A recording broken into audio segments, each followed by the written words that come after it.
everyone, welcome back to another episode of Login Helps. In today's video, I'm going to guide you through how to fix your Messenger sound problem. Watch the video till the end and don't forget to subscribe to our channel by hitting the subscribe button and press the notification bell icon so that you'll never miss another update from us. Go tap open your Facebook Messenger application. First, verify whether you have enabled notifications for the Messenger application or not.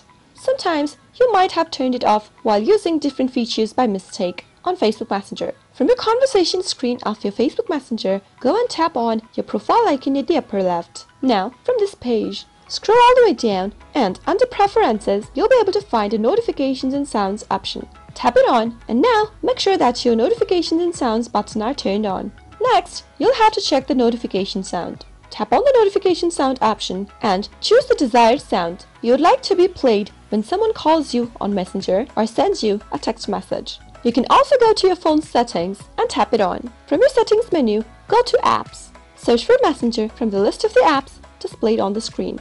Now, under App Settings, tap Notifications and make sure the Show Notifications option is enabled.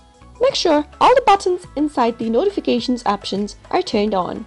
Now, go back to Facebook Messenger and see if that solves your issue. That is how it is done. I hope you found the video to be helpful. If you did, go ahead and give us a thumbs up, comment down below in the comment box if you have a question or a feedback for us. I'll soon be back with more tutorial episodes. Goodbye till then.